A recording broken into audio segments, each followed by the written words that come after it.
once a sex bomb, always a sex bomb. Hindi mawawala yun sa inyo. So, para sa mga batang pinalaki ng sex bomb, anong mensahe nyo sa kanilang lahat? I-appreciate mo lang kung anong meron talaga. And huwag kayong susuko sa buhay kasi, alam mo, parang pag hindi naman to tatagal eh. Like, i-enjoy mo lang lahat ng process. It's a challenge kasi. And yun ang magtuturo sa'yo para tumapang ka, lumakas ka.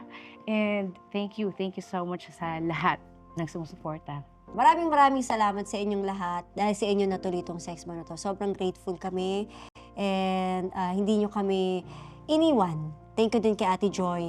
Dahil sa'yo, merong sex bomb. And also sa Itbulaga din. Dahil po sa inyo, meron kaming career na until now, pinanghahawakan namin. Sa mga batang pinalaki namin. At lagi sinasabi, ate, kaya ako naging ganito dahil sa inyo eh. Lagi nyo kaming sinisisi. Hindi, pero Choice nyo po yun. Pero salamat po at kami pa rin po yung inaano siya. thank you kasi nag-start kayo ng bata kayo. At bata pa rin naman kami Oo noon. naman. Pero, syempre iniisip namin na pag lumalaki ka na, minsan eto, idol mo yan. Pero pag dumadating yung time, hindi na, okay na ako, nagsawa na ako. Kayo nag-stick at nag-stay kayo sa amin.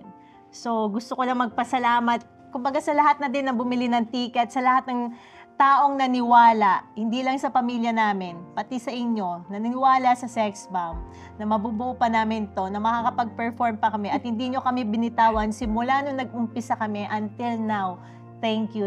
Sobra yung pasasalamat namin sa inyo dahil hindi mangyayari to kung hindi dahil sa inyo.